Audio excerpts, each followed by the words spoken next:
বিশ্ব নবী রাহমাতুল লিল আলামিন ডাক বলেন, ইসরাফিল রে,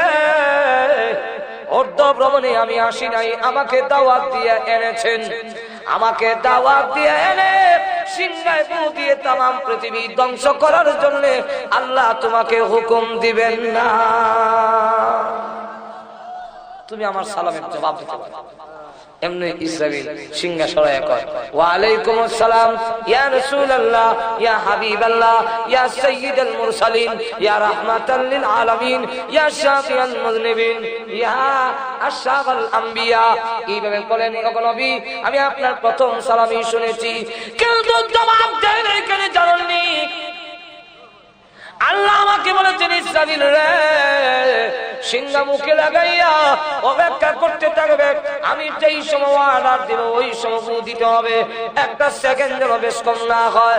ওগো আল্লাহর নবী, আমি জানি না কোন সময় আল্লাহ হুকুম দিবেন। আপনি যে আমাকে বারবার সালাম দিচ্ছেন, আমি যদি বলতে যাই ওয়া আলাইকুম আসসালাম ইয়া রাসূলুল্লাহ, ইয়া হাবিবাল্লাহ, আল্লাহ যদি আমাকে হুকুম দেয়, ইসরাফিল রে, সিংহায় ফু দে।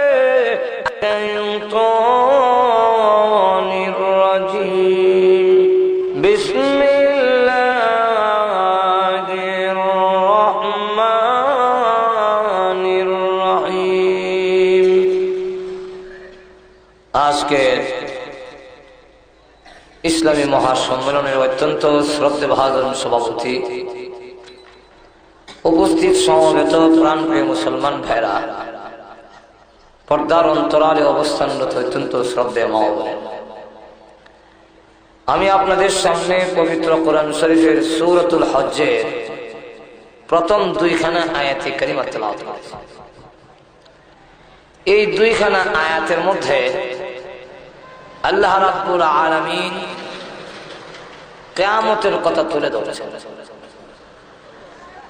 কিয়ামতের আলোচনার উদ্দেশ্য হল, যারা এই পৃথিবীর নাজ নিয়ামত পেয়ে পরকাল বলে গিয়েছে, আল্লাহ বলে গিয়া গাফেল হয়ে গেছে, তাদের গাফলতি ভেঙে দেওয়া, মানুষকে আখিরাতের দিকে ধাবিত করা, পাপাচার থেকে মানুষকে দূরে সরানো, এই হলো কিয়ামতের আলোচনার উদ্দেশ্য। যে মানুষ, তুমি একজন এবং এই পৃথিবী একদিন থাকবে না, ধ্বংস হয়ে যাবে। এই কথাটা যদি উপলব্ধি করতে পারে, তাহলে মানুষ গুনার কাজে লিপ্ত হতে পারে। নদীর পাড়ে এক মসজিদ, তো নদীর ভাঙ্গনে নিচের মাটি সব সরাই লয়ে গেছে, অর্ধেকটা মসজিদ এখনো আছে, আর বাকি অর্ধেকটা যে আছে নিচে তা মাটি নাই। কর্তৃপক্ষ নামাজ বন্ধ করে দিয়েছে, অন্যত্র নামাজ হয়, কিন্তু যারা নামাজ পায় না, জামাত পায় না, ওরা পরবর্তীতে এই মসজিদ এসে, যেহেতু মসজিদ আছে, নিয়ত বেঁধে ফেলে। তো আমিও গেছি, আমার ছাত্র যেমনের ঘটনা, আমিও গেছি মসজিদে গিয়ে দেখি অনেকে মনে হয় আলহামদুলিল্লাহ সূরাটা শেষ করতে পারছি কিনা, নিয়ত ছেড়ে দিয়ে জুতা লয়ে দৌড় দেয়। কোন লোক দেখলাম মসজিদে গিয়ে ইন্নী ওয়াজ্জাহাতু যে ফরম লাগে, ইন্নী ওয়াজ্জাহাতু হইলে জুতা লয়ে দৌড়ে, মসজিদ থেকে বাইরে খালি দৌড়াদৌড়ি, জুতা লয়ে খালি দৌড়ে। আমি ভাবলাম ব্যাপারটা কি। মসজিদে ঢুকে গিয়া দেখি দেওয়ালের মধ্যে লেখা, সাবধান, নিচে মাটি নাই। এই যে এতটুকু লেখা, সাবধান, নিচে মাটি নাই, এই লেখাটা কে লেখলো? লোকটা কতটুকু সত্য, কথাটা কতটুকু সত্য মিথ্যা, কোন যাচাই বাছাই নাই। মসজিদ যদি ভেঙে নদীর মধ্যে পানির নিচে তলায়া যায়, তো আমার জিন্দেগি ধ্বংস হয়ে যাবে। এই ধ্বংসের হাত থেকে রক্ষার জন্য সে দৌড়াচ্ছে। কে বললো সেই কথাটা জানতে চাচ্ছে না। ঠিক তেমনি হবে আমাদেরকে নবীরা বলেছেন, বিশেষ করে বিশ্ব নবী রাহমাতুল লিল আলামিন আমাদের সামনে, জাতির সামনে তুলে ধরার চেষ্টা করেছেন। ও পৃথিবীর মানুষেরা, তোমাদের দৃষ্টি শক্তি দিয়ে তা দেখতেছ না, কিন্তু আমার আধ্যাত্মিক শক্তি এত বেশি, যার ফলে আমি দেখছি যে এই পৃথিবীর নিচে মাটি নাই। সাবধান, সতর্ক হয়ে যাও, কখন তোমার জীবন দশায় জাহান্নামের গর্তের মধ্যে তলায়া যাবে। অতএব তোমার জীবনকে ধ্বংসের হাত থেকে রক্ষা। যেরকম ঠিক কিনা? এই কিয়ামতের আলোচনা, কিয়ামতকে দুই ভাগে ভাগ করা হয়েছে। একটা হইল তামাম পৃথিবী একসাথে ধ্বংস হয়ে যাবে, আকাশ জমিন চন্দ্র সূর্য পর্বত পাহাড় পর্বত নদী বৃক্ষ তরতা মানুষ গরু ছাগল যা সব একসাথে ধ্বংস হয়ে যাওয়া, এটাকে কোরআনের ভাষায় সাআহ অথবা কিয়ামত বলা হয়। আর আরেকটা হলো আমরা আলাদা আলাদা ভাবে ধ্বংস হওয়া। আপনি একদিন সবিরাল একদিন দবিরাল একদিন সারাগালি সব একদিন নসরুদ্দি একদিন মসরুদ্দি একদিন আমি একদিন, এই ধ্বংসকে কোরআনের ভাষায় মউত বলা হয়। এই আপনাদের মরণ আর তাম পৃথিবীর মরণ তো ব্যক্তিগত মরণ, যে এটার মধ্যে কোনো একতলাফ নাই। সারা বিশ্বের সকল মানুষ একটি মাসআলায় একমত, এটা হলো মরতে হবে। আর তো জোরে কন না, এটার মধ্যে কোনো একতলাফ আছে? আস্তিক হোক নাস্তিক হোক, আল্লাহ মানক আর না মানক, মরণ মানে। কেন মানে? যেহেতু আমার সামনে আমার দাদা, আমার বাবা, আমার চাচা, আমার অমুক, আমার তমুক মরতেছে, আমি দেখতেছি, এই জন্য এটার মধ্যে কোনো একতলাফ। সমষ্টিগত মরণ যেটা সারা পৃথিবী ধ্বংস হয়ে যাবে একসাথে, এটা আমরা বিশ্বাস করেছি, আমরা বিশ্বাস করি, যেরকম ঠিক কিনা? কিন্তু কাফেররা তিন ভাগে বিভক্ত। কোরআন যখন নাযিল হইল, কাফেররা এটার মধ্যে মতানৈক্য। আল্লাহ বলে আম্মা ইয়াতাসাআলুনা আনিন নাবাইল আযীম আল্লাযী হুম ফীহি মুখতালিফুন।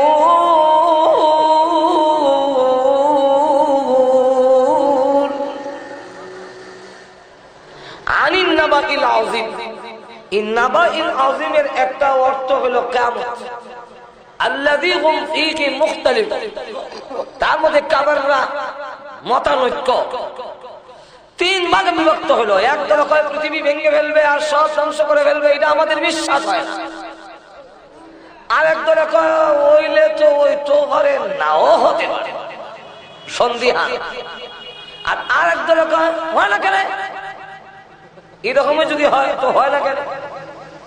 আল্লাহ রাব্বুল আলামিন বলেন, এখন আমি জি কাফেররা চায় হঠাৎ করে কিয়ামত এসে যাওয়ার জন্য, কিন্তু তাদেরকে বলুন হঠাৎ করে আমি দেব না, যেদিন আমার দেওয়ার ওই দিনই দেব। কিন্তু বুঝার জন্য কিয়ামত যাবে, পৃথিবী যে ধ্বংস হয়ে যাবে, এটা বোঝার জন্য আমি আমার পক্ষ থেকে আলামত পৌঁছাইয়া দিয়েছি। আমার পক্ষ থেকে তার শর্ত, তার আলামত, قد جاء شرطها, আমার পক্ষ থেকে শর্ত পৌঁছে গিয়েছে, শর্ত পাঠিয়ে দিয়েছি, এগুলা দেখে যেন বুঝতে পারে কিয়ামত যে হবে। তো আল্লাহ রাব্বুল আলামিন বলেন তাদের কথা মতো কিয়ামত দেওয়া হবে না। কিয়ামত কোন দিন সংঘটিত হবে, এক তারিখটা আল্লাহ ছাড়া পৃথিবীর কাউকে, ফেরেশতাকে, নবীকে, দুনিয়ার কোন ওলি গাউস কুতুবকে আল্লাহ কাউকে জানান না, এটা সম্পূর্ণ আল্লাহর হাতে। আল্লাহ রাব্বুল আলামিন কোরআনে বলেন, অসুবিধা হইতেছে না আপনাদের? আল্লাহ কোরআনে বলেন يسألونك عن الساعة أيان مرساها فيما أنت من ذكراها إلى ربك منتهاها. أقول نبيجي يسألونك عن الساعة أيان مرساها, আপনাকে প্রশ্ন করা হয়েছে কিয়ামত কোন দিন, আইয়ানা মুরসাহা, কোন দিন সংঘটিত হবে। তো আপনি বলে দেন ফিমা আনতা মিন যিকরাহা, এর আলোচনার সাথে কিয়ামত কোন দিন হবে তার তারিখ কওয়া, ডেট কওয়া, এটা আমার কাজ নয়, এর সাথে আমার সম্পর্ক নেই। এর সাথে সম্পর্ক হলো ইলা রাব্বিকা মুনতাহাহা, এর শেষ কোন দিন, পৃথিবী কোন দিন ধ্বংস হবে তার ইলম একমাত্র আমার রবের কাছে। যেরকম ঠিক কিনা? তাহলে আপনি কি পরের আয়াতে বলে দেন ইন্নামা আনতা মুযিরু মান ইয়াখশাহা, কিয়ামতের কঠিন ময়দানে পরকালে আল্লাহর সামনে দাঁড়ায় জবাবদিহি করতে হবে। এই ভয় যাদের আছে তাকে ভয় দেখানিটা হলো আমি নবীর কাজ। তাহলে এখান থেকে একটা কথা সুস্পষ্ট হয়ে গেল, আমরা দেশে আবার একদল আছে যারা মিছিল করে, নবীর খুব ভালোবাসা মহব্বত দেখায়। যেরকম ঠিক 12 রবিউল আউয়াল আসলে যেরকম ঠিক কিনা। আমি জিজ্ঞাসা করতে চাই, কোরআন হাদিস দলিল প্রমাণ এগুলো তো অবশ্যই আছে যে সাহাবায়ে কেরাম হযরত আবু বকর সিদ্দিক রাদিয়াল্লাহু আনহু 2 বছর শাসন করলেন, উমর রাদিয়াল্লাহু আনহু 2 বছর শাসন করলেন, উসমান গনি হযরত আলী রাদিয়াল্লাহু আনহু মিলে তারা দেখা গেল খেলাফতের যুগ 30 বছর রইল। এই 30 বছরের ভিতরে সাহাবায়ে কেরামের এই ইতিহাস কিতাবে লেখা আছে, খেলাফতের রাশেদা নামক কিতাবই আছে। এই 30 বছরের ভিতরে কোন সাহাবীর নেতৃত্বে একটা আনন্দ মিছিল বের হয়েছে বলে কেউ আজ পর্যন্ত প্রমাণ দেখাইতে পারে নাই, পারবেও না। তাহলে আর সাহাবায়ে কেরাম যদি আনন্দ মিছিল করলো না, কারণ এটা হতেও পারে না যে বিশ্ব নবীর আগমনের তারিখ এবং বিদায় হওয়ার তারিখ একই তারিখ আসা এবং যাওয়া, ইখতিলাফ বাদ দিলাম। 12 রবিউল আউয়াল মশহুর তারিখ যেহেতু গ্রহণ করে নিলাম, আল্লামা ইদ্রিস কান্দলবী রাহমাতুল্লাহ লিখছেন কওলে মশহুর 12 রবিউল আউয়াল, মান নম্বর রবিউল আউয়াল, ইখতিলাফের দরকার নাই। 12 রবিউল আউয়াল রাসূলের আগমন তারিখ, অবশ্যই এটা আনন্দের। কিন্তু আবার 12 রবিউল আউয়াল যখন বিদায় হয়ে গেলেন, রাসূলের বিদায় হওয়ার কোনো ব্যথা কি আপনাদের অন্তরে নাই? একটু জোরে কন। তাহলে রাসূল যেদিন বিদায় হয়ে গেল ওই দিন আনন্দ করবে সত্যিকারের কোন আশিক রাসূল, এই তারিখটা তার আনন্দ আসতে পারে না, বরং তার অন্তরে ব্যথা আসতে পারে। আনন্দ মিছিল তারাই করতে পারে যারা বিশ্ব নবীর বিদায় হওয়ায় আনন্দিত হয়েছে। এবং আজকের পত্রিকায়ও দেখবেন, পত্রিকা হইলা বিশটায় আনন্দ মিছিলের মধ্যে তাদের যিনি প্রধান, তাকে একটা পালকির মধ্যে গাড়ির মধ্যে সাজাইয়া নবী বানাই লিছে তারে। যেমন বোঝা যায় এই নবী বিদায় হন, হে নবী হইয়া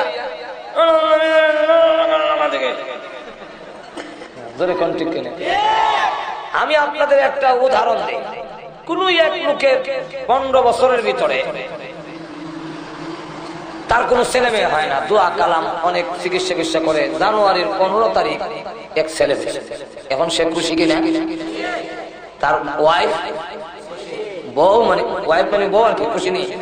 মা বাপ, শ্বশুর শাশুড়ি, 14 গোষ্ঠী, বাড়ির কুত্তা বিলাই, এরাও খুশি। কেন খুশি? আর ডিউটি হওয়া দেবে, যেরকম ঠিক আকিকা হইব। এখন এই ছেলেটা 5 বছর করে আবার ঘুরাইয়া জানুয়ারির 15 তারিখ মারা গেল। এখন আমি জিজ্ঞাসা করি, আপনি মনে করেন বাবা, ধরে নেন আপনি সেই লোক, এখন ওই জানুয়ারির 15 তারিখটা যখন ঘুরে ঘুরে আসবে, মাইক ঠিক করো না, মাইক তো এমনি সাউন্ড খারাপ, তো লক্ষ্য করে দেখেন যে জানুয়ারির 15 তারিখ যখন আবার ঘুরে ঘুরে আসবে, এই জানুয়ারির 15 তারিখ আসলে কি ওই ছেলের বাবা আনন্দ করবে? আপনার বিবেক কি বলে? আনন্দ করবে? জানুয়ারির 15 তারিখে আমার একটি ছেলে হয়েছিল, ছেলের চোখটি বড় বড়, চেহারা বড় গোলগাল, ওর মার কালার পেয়েছিল, হা হা হা, এরকম বলবে? আরো ধরে কান। তাহলে এই কথা যদি হয়, আপনার ছেলের চাইতে, আমরা আমাদের ছেলের চাইতে, আমরা আমাদের মা বাবার চাইতে, এমনকি আমাদের নিজের প্রাণের চাইতে রাসূলকে বেশি ভালোবাসি। সুতরাং রাসূলের বিদায় হওয়ার তারিখে কোনো আনন্দ মিছিল হতে পারে না। আমি আর একটা উদাহরণ দেব। আমাদের বঙ্গবন্ধু শেখ মুজিবুর রহমান সাহেবের মৃত্যু তারিখ 15 আগস্ট। আমাদের দেশের আরেক নেতা এই তারিখে জন্ম তারিখ আছে না? কেক কাটে, আরেকজনের জন্ম তারিখে কেক কাটলো, অসুবিধা কি? এরপরে দেখা যায় আওয়ামী লীগ ভাইরা আপনারা কেস মামলা কইরা ওই তারিখটাকে জন্ম তারিখ বাতিল করার জন্য চেষ্টা করতেছেন। যে আমাদের মৃত্যু দিবসে আরেকজন যদি কেক কাটে, এতে বোঝা যায় আমাদের জন্ম তারিখ, মৃত্যু তারিখটাই তিনি আনন্দ উল্লাস করে আমাদের কলেজে আঘাত দিতেছেন। তাহলে আরেকজনের যদি আনন্দ করলে আপনার আঘাত লাগে, আপনার নেতা মৃত্যু তারিখে করলে, বিশ্বনবী রাহমাতুল লিল আলামিন যেদিন পৃথিবীর থেকে বিদায় হয়ে গেল, ওই তারিখে ওনার আনন্দ মিছিল করলে এই আওয়ামী লীগের তাড়াতাড়ি বোঝার দরকার। সুতরাং তাদের শাসন আমলেই এই মিছিলের সমস্ত সবগুলো বন্ধ করে দিয়ে রাসূলের আনন্দ উল্লাস হতে পারে না। ওই দিন আনলে দোয়া করো, রাসূল সাল্লাল্লাহু আলাইহি ওয়াসাল্লামের কথাটা অন্তরে এনে অঙ্গীকার করো, বাকি জিন্দেগিতে কোনোদিন রাসূলের তরিকা আমরা ছাড়ব না। আর না হয় আমাদের হালতের উপরে একজন একটা কবিতা লেখছে, পেতাম নি একটা কবিতা লেখছে একজন, রবিউল আউয়াল আসলে নবী আপনার গুণগান গায়। আমাদের নবী কিন্তু শুধু মাসিক না, বাৎসরিক না। আর তো জোরে কর না, আমাদের নবী কি বাৎসরিক নবী?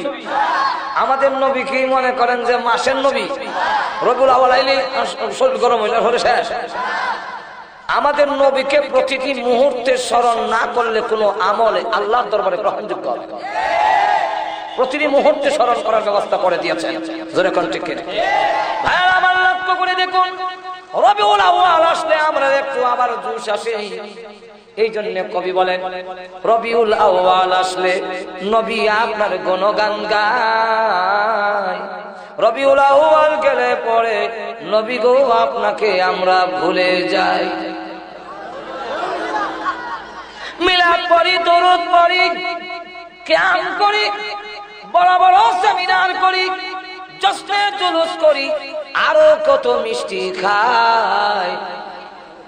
মিছিলকারীদের চেহারার দিকে চাইলে পড়ে দাড়ির বংশ নাই। জোরে কোন ঠিক কিনা? এই হলো আমরা জোরে কোন ঠিক না? ভাড়া জুড়ে চললে আল্লাহর নবী বিশ্ব নবী রাহমাতুল লিল আলামিন যেদিন পৃথিবী থেকে বিদায় হয়ে গেলেন, আবু বকর সিদ্দিক রাদিয়াল্লাহু আনহু এত ব্যথিত হলেন, কলিজায় এমন আঘাত লাগলো, তিনি দেখে বলেন নবী বিদায় হয়ে যাওয়ার ব্যথা আমি বরদাস্ত করতে পারি না। 2 বছর 3 মাস 11 দিন তিনি জীবিত ছিলেন। এর ভিতরে তিনি কথা বললে ভিতর থেকে কলিজা পুরা গন্ধ বের হতো। হযরত আবু বকর সিদ্দিক রাদিয়াল্লাহু আনহু শুকাইতে লাগলেন, কঙ্কাল হয়ে গিয়েছিলেন, কলিজা ভিতরে পুড়ে গিয়েছে।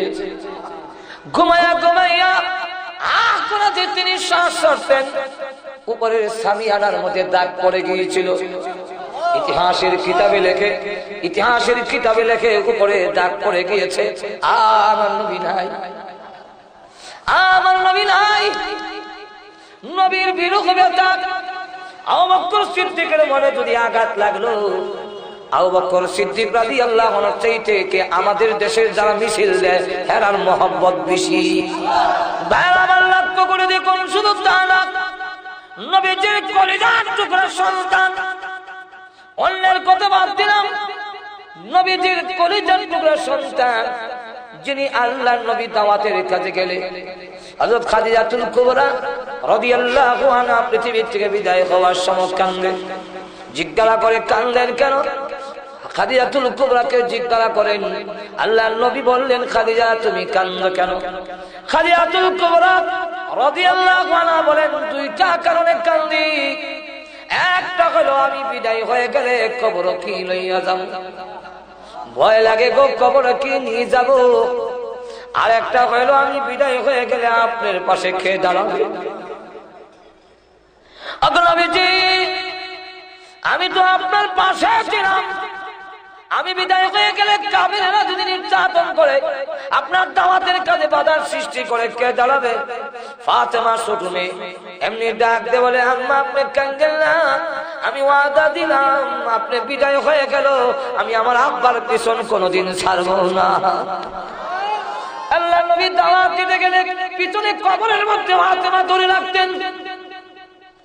নবীজি লা ইলাহা ইল্লাল্লাহ দাওয়াত দেন, ফাতেমা নবীজির কবরের মধ্যে ধরা।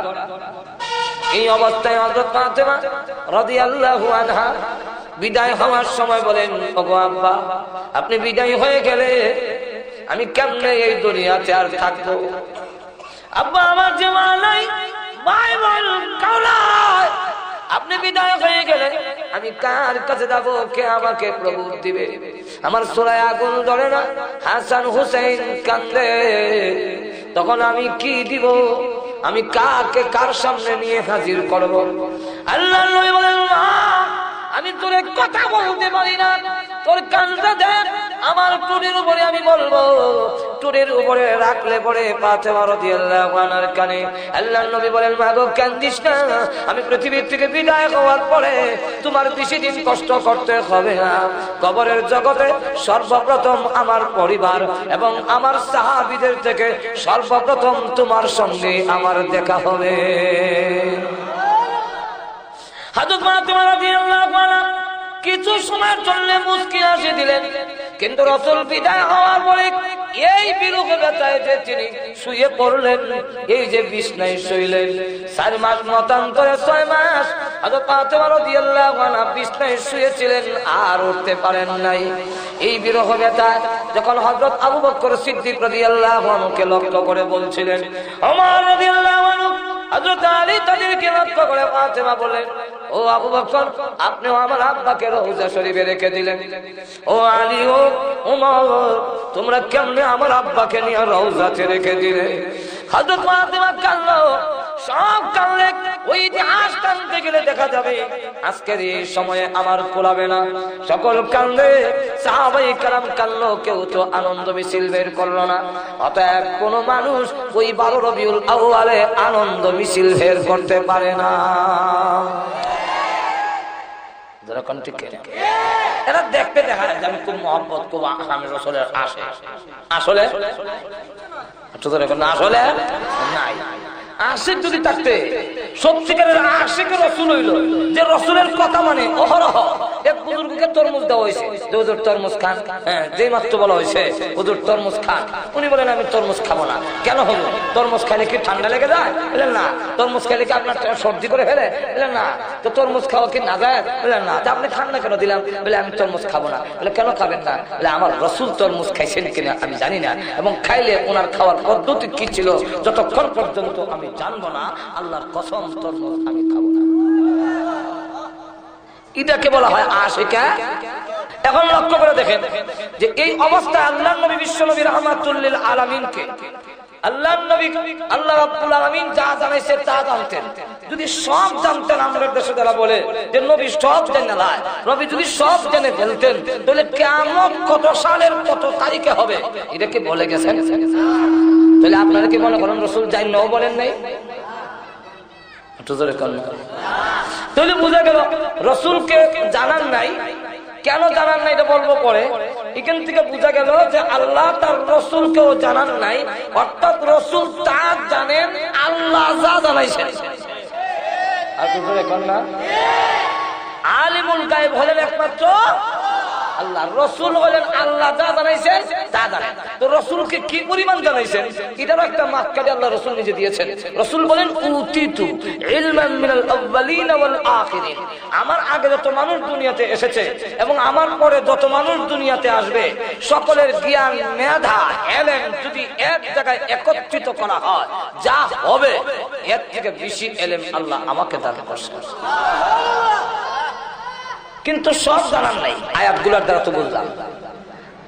মুসলিম শরীফ আছে, মিশকাত শরীফ আছে, ওমর ইবনুল খাত্তাব থেকে বর্ণিত হাদিস, এবং এই হাদিস হাদিসে জিবরাইল নামে সকলের কাছে পরিচিত, মশহুর হাদিস।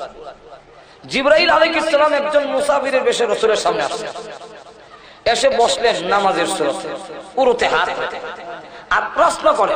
তো যখন প্রশ্ন করে সাহাবীরা বলেন আলহামদুলিল্লাহ, এমন প্রশ্ন করতেছে এই লোক যে প্রশ্নগুলো আমাদের মনেও জানবার আকাঙ্ক্ষা, কিন্তু আমরা সাহস পাই না রাসূলকে জিজ্ঞাসা করা।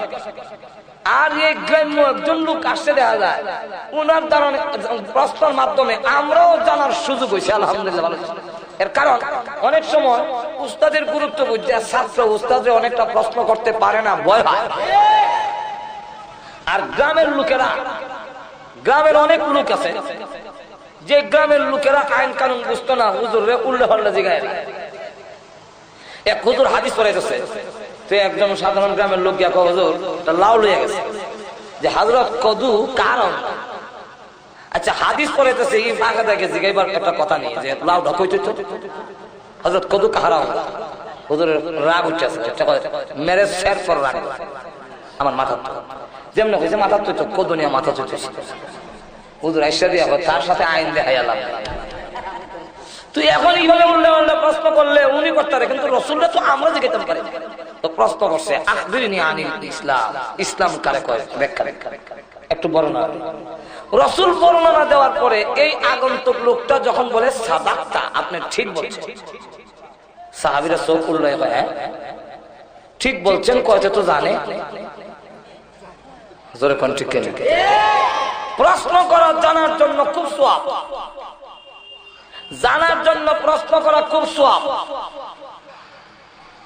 জানার জন্য একটা মাসআলা জানার জন্য ওই ইমাম সাহেব হুজুরের দরজার সামনে গিয়ে আপনি দাঁড়াই রইলেন, একটা ঘন্টা যদি অপেক্ষা করেন ইমাম সাহেবের কাছ থেকে একটা মাসআলা জানবেন, কাবা ঘরের হজরে আসওয়াদ পাথর সামনে রেখে শত শত বছর দাঁড়ায় থাকলে যে সওয়াব হইতো এর চাইতে বেশি সওয়াব দেওয়া। জানার জন্য প্রশ্ন করা সওয়াব, কিন্তু আটকাবার জন্য প্রশ্ন করা হারাম। কেন? আটকাবার জন্য যে প্রশ্ন করা হয় এটার মতলব খারাপ থাকে। কি মতলব? মতলব তাকে হুজুর রে বেইজ্জত করতো, যাকে প্রশ্ন করেছে তাকে আটকানোর উদ্দেশ্য আটকায় বেইজ্জত করতো। সুতরাং কাউকে আটকানোর উদ্দেশ্যে প্রশ্ন করা হারাম, জানার উদ্দেশ্যে প্রশ্ন করা সওয়াব। এখন ওনার কথার দ্বারা বোঝা যায় ঠিক কইছেন, সে তো বোঝা যায় জানে, জানি না প্রশ্ন করে। সাহাবায়ে কেরাম বলেন আজব না, আমরা অত্যন্ত আশ্চর্য হয়ে গেলাম। পরে দেখি এই লোকটা প্রশ্ন করতে করতে যাচ্ছে, এক জায়গায় গিয়ে প্রশ্ন করলেন আখবিরনি আনিস সাআ, কিয়ামত। আখবিরনি আনিস সাআ আই মাতা সাআ, কিয়ামত কোন দিন সংঘটিত হবে এটা একটু বলেন তো দেখি। আল্লাহর রাসূল কিন্তু চিনে ফেলছেন। আল্লাহর রাসূল বলেন মাল মাসউলু আনহা বিআলামা মিনাস সাইল, প্রশ্নকারী যেমন জানে না কিয়ামত কোন দিন হবে, তাকে প্রশ্ন করা হয়েছে উনিও জানেন না কিয়ামত কোন দিন। কথা হইলে কিছু আলামত বলে, তো আলামত বলছে।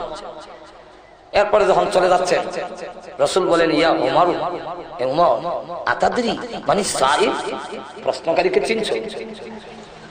হযরত উমর বলেন আল্লাহু আ'লাম ওয়া রাসূলুহু, আল্লাহ এবং তার রাসূল ভালো জানে। এমনি কারণ সাহাবীরা জানলেন না, জানলো কইতো আল্লাহু আ'লাম ওয়া রাসূলুহু, আল্লাহ এবং তার রাসূল ভালো জানে। তখন কইলো যে আতাকুম জিবরাইলু ইউআল্লিমুকুম দীনাকুম, জিবরাইল এসেছিলেন তোমাদেরকে দ্বীন শিখাইয়া গেলেন। যিনি এসেছিলেন তিনি কে? জিবরাইল আলাইহিস সালাম। তো জিবরাইল আলাইহিস সালাম আল্লাহর কোন নক্ষত্র ফেরেশতা। আল্লাহ কথা বললে জিবরাইলের সাথে বলেন, আল্লাহ কোন মানুষের সাথে ডাইরেক্ট কথা বলেন না, আল্লাহ কোন ফেরেশতার সাথে ডাইরেক্ট কথা বলেন না, সাধারণ ফেরেশতার সাথে কথা কয় না। কোন কিছু হইলে জিবরাইলকে কয়া দেয়, জিবরাইল সব কয়। এখন জিবরাইল হলো নক্ষত্র ফেরেশতা, এই হাদিসের দ্বারা বললাম জিবরাইলও জানেন না কিয়ামত কোন দিন হবে। জোরে কোন ঠিক কিনা? আচ্ছা আরেকটু আগুয়াই সামনের দিকে যাই, আরেকটু অগ্রসর হয়ে গিয়ে দেখি জিবরাইল তো জানেন না, যিনি সিংহায় গু দিব উনি জানেন। ওনার নাম কি? আরেকটু জোরে কোন। আল্লাহর নবী রাহমাতুল লিল আলামিন মেরাজের রাত্রিতে উট ভ্রমণে যখন গেলেন, সকল ফেরেশতার হালত বিশ্ব নবীর সামনে তুলে ধরা হলো। কোন ফেরেশতা কোন অবস্থায় আছে সবগুলো নবীর সামনে তুলে ধরলেন। হঠাৎ করে বিরাট বড় একটা মূর্তির সামনে পড়লো, এত বড় এই তামাম পৃথিবীর সমান হইল লৌহে মাহফুজের একটা প্লেট, যেখানে কোরআন আমরা সবের ছবি আছে। কোন মাথাটা কোন সময় চড়বে, কোন আপনার ধানের ধান দানা যা আছে মাটির তলে পড়বে, কোন সময় কোনটা মাটির তল থেকে উঠবে, সব লৌহে মাহফুজের মধ্যে লেখা। একটা প্লেট, এই প্লেটটা রাখছে কোথায়? তাফসীরে ইবনে কাসিরের মধ্যে লেখেন ইসরাফিল আলাইহিস সালামের দুই চোখের গ্রুজে আছে, এটার মাঝখানে যে হাত জায়গাটা আছে ওইখানের মধ্যে লৌহে মাহফুজটা ফিট করে রেখেছে। তামাম পৃথিবীর সমান যদি কপালটা হয় তাহলে চেহারা কত বড় আর শরীর কত বড়। এখানে একটা প্রশ্ন হয় যে ইসরাফিলের কপালে রাখলেন কেন? কোরআন শরীফ যে বড় লেখা এটা ইসরাফিলের কপালও কেন, জিবরাইলের কপালে রাখলেন না? সুবিধা রাসূলের কাছে নাজিল করার সময় এখান থেকে দিলে তো এটা কইতাম নি। তাফসীরের কিতাবে লেখছেন আল্লাহ যখন বললেন ওয়াইল কুলনা লিল মালাইকাতি ইসজুদু লিআদম فسجدوا إلا إبليس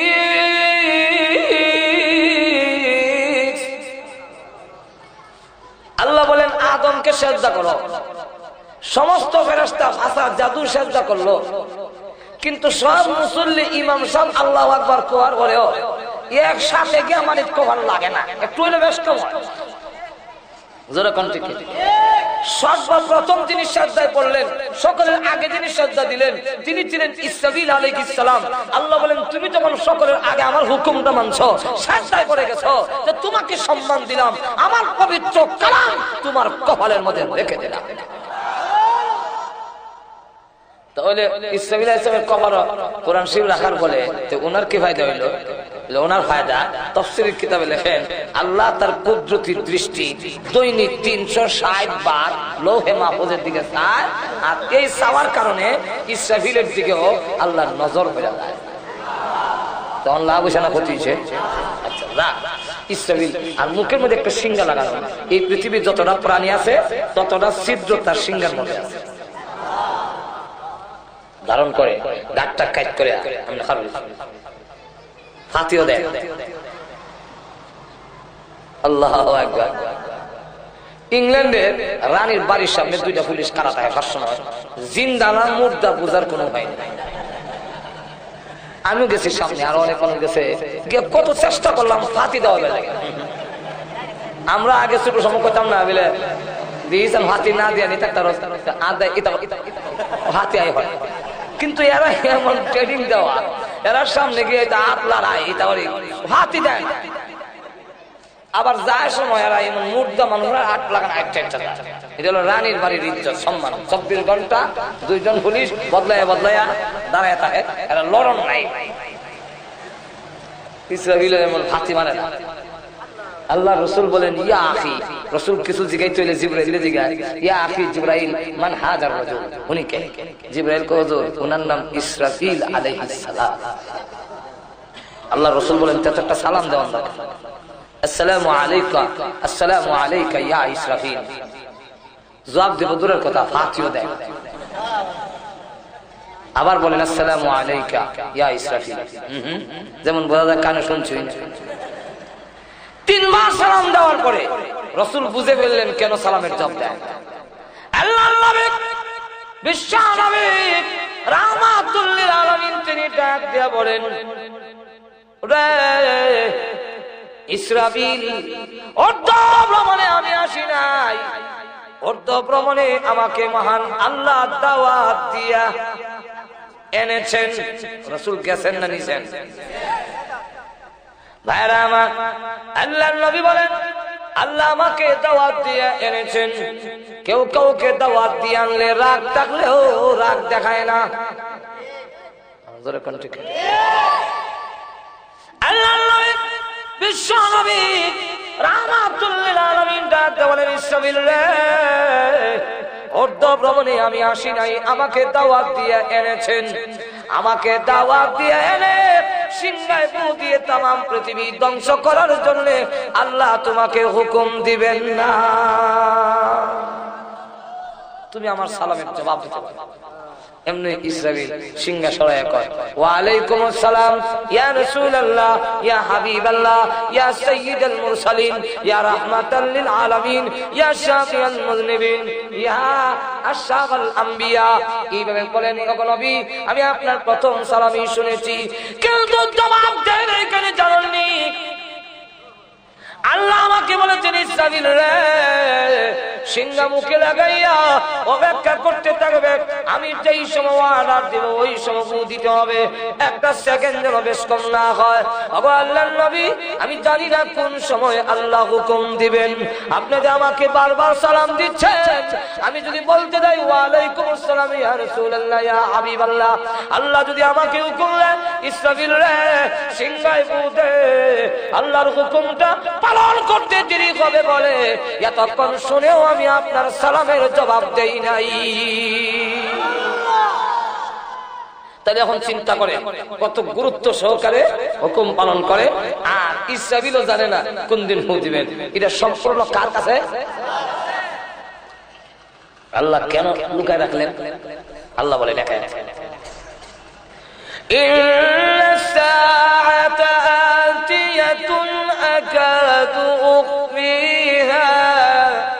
لتجزى كل نفس بما تسعى আল্লাহ বলে কিয়ামত আনেওয়ালি, কিয়ামত অবশ্যম্ভাবী, কিন্তু আমি আল্লাহর ইচ্ছা লুকায় রাখতে। কেন? যেন তোমাদের প্রত্যেকটা প্রাণীর প্রতিদান, জীবনে যা কামাই করছে তার প্রতিদান, তার জাযা, তার বিনিময়, তার বদলা যাতে দিতে পারি, এই কারণে আমি আল্লাহ এটা লুকায় রাখছি।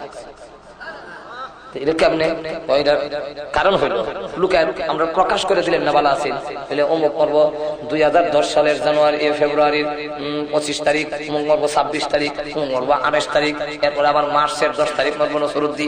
এটা আমরা যার আল্লাহ যদি জানাই লিস্টি দিলাইতো তেন সুবিধা আছে না, জানাই লিস্টি দিলাইলে প্রথম নম্বর হলো পৃথিবীর আইন শৃঙ্খলা ঠিক থাকবে না।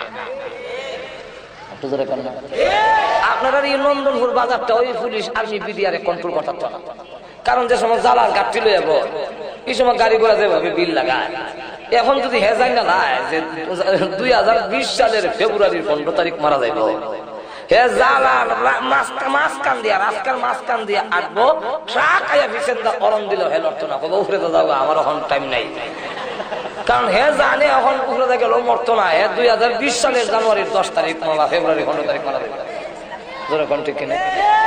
আর এমনি একটা সিএনজি এসে পিছিয়ে যদি খালি হরণ দেয় হুট করে, এমনি দেখা যায় হ্যাঁ উঠটা দৌড় দিয়ে গিয়ে কাটা করে হয় মনে গেছে বাড়ি আজকা বাড়ি দিয়ে বলে হয় একটা মুরগি সৎকা দেয় বেলে খেলে যায় বেলে গেছিলাম কাছে সাক্ষাৎ চলে এলো এক বিশেষ সময় দেরি করেন যেত না, যাইতাম সরাই, এখানে হইলে আসল পয়েন্ট হইলে আজকে সরাই, এখানে টিউনো সাহেব এবং উপজেলার চেয়ারম্যান সব পয়সা রয়েছে, জানেন তো একটু উত্তপ্ত এখানে কথার জন্য, এখানে একটু উত্তপ্ত ভাব না, এর লেগে এখানে যাওয়ান লাগে। তো আপনার একটা সাইড আবার এখানে যাইতাম, অত বেশি সময় যাওয়ান দিত না, আর এখনো অত বেশি দেয় না। আপনার যে শেষে খাওয়ানোর পরে যে ফিরনি আছে না, এইটা একটুই দেয় মনে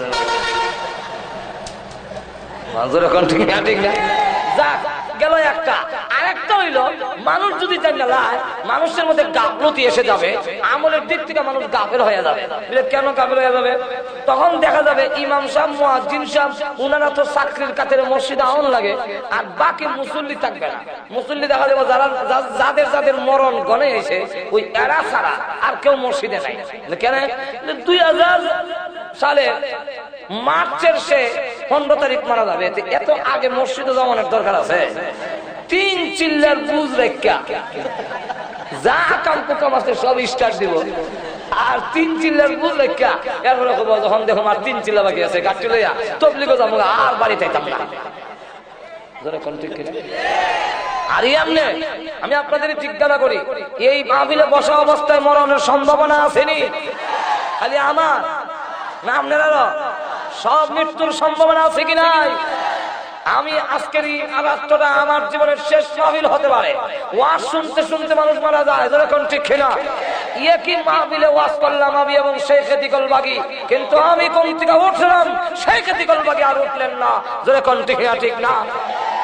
একই মাহফিলে দুইজনের ওয়াজ হইলো, আমি ওয়াজ করে রাত্রে আবার ঘুমাইলাম, সকালে উঠলাম, আর দেখা গেল হুজুর তো আর উঠলেন না। তাহলে আমি আজকের এই মাহফিল জীবনের শেষ মাহফিল হতে পারে।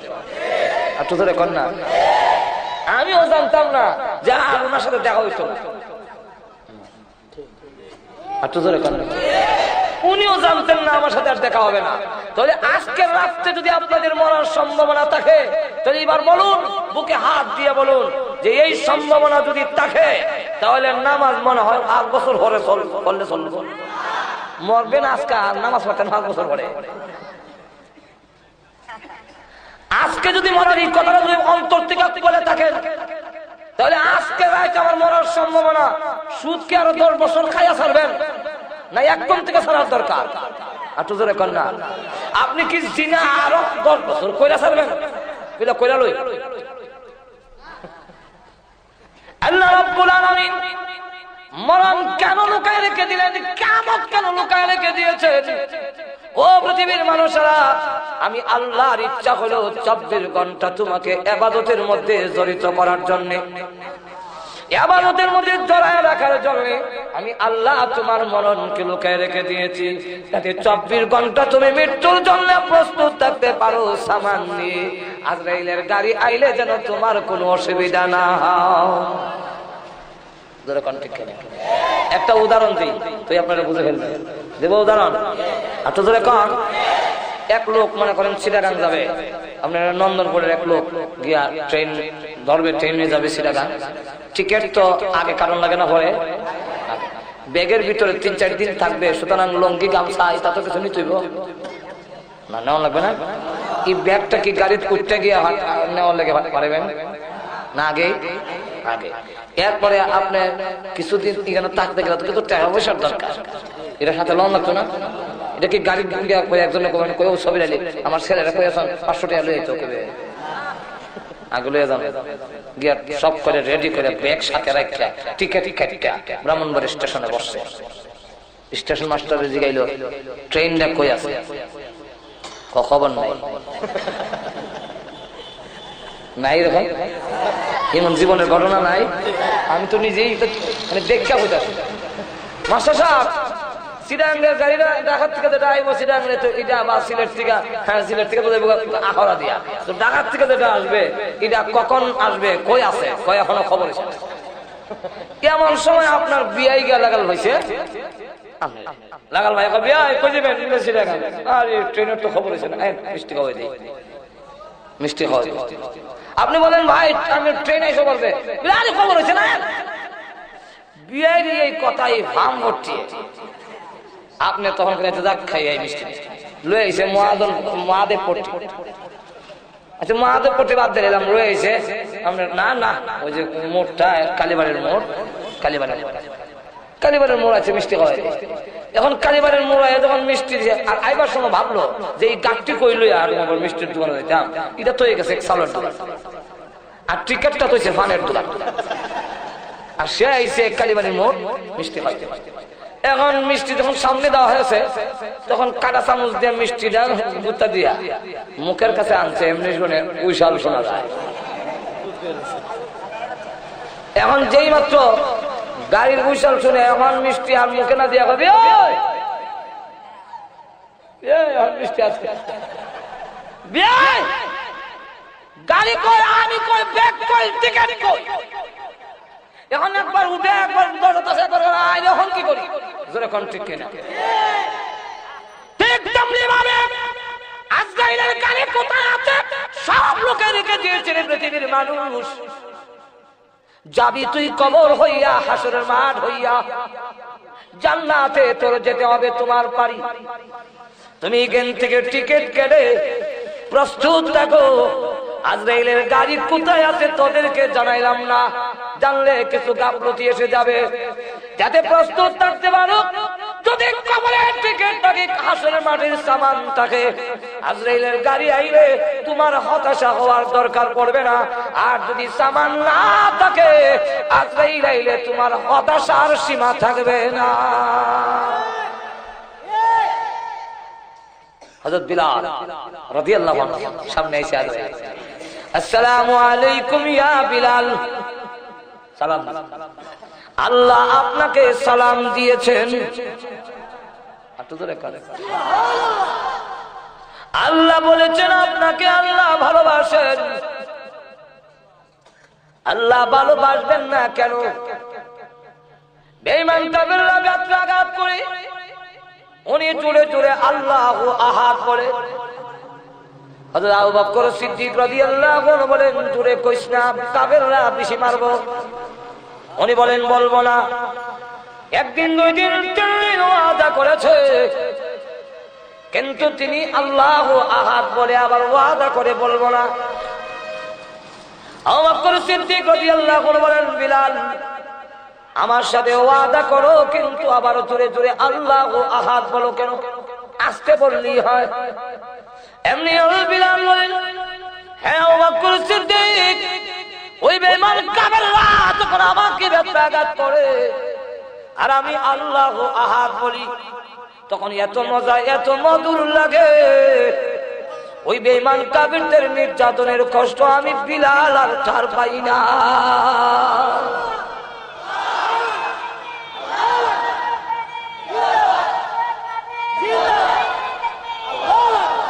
হযরত বিলাল রাদিয়াল্লাহু আনহু অন্তরে আল্লাহর এত ভালোবাসা।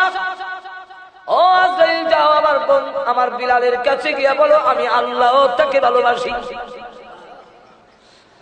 আজরাইল আলাইহিস সালাম বলেন, ও বিলাল রাদিয়াল্লাহু আনহু, আল্লাহ আপনাকে ভালোবাসেন এই কারণে আবার বললেন না যে আগামী বৈশাখ মাস হয় না, রেডি হয়ে যান, রূহ বের করা হবে। হযরত বিলাল রাদিয়াল্লাহু আনহু বলেন, না, রেডি হওয়ার সময় দেওয়ার আমার দরকার নাই, কারণ তুমি জানো না আজরাইল মুসলমান, খাঁটি মুসলমান তার নাম যে মৃত্যুর জন্য 24 ঘন্টাই প্রস্তুত থাকে। এখন আমাকে সময় দিতে হবে না, আমি রেডি আছি। তবে ওই বেঈমান কাফেররা আমাকে যখন মারত, আমি মনে করতাম আজকের এই দিন আমার জীবনের শেষ দিন, আজকে আমার জীবন শেষ হয়ে যাবে। এই বলে আমার জীবন শেষ, শহীদ হয়ে যাব। কিন্তু শাহাদাত বরণ করা আমার কপালে নাই, আমার ভাগ্যে নাই, শহীদ হতে পারি নাই।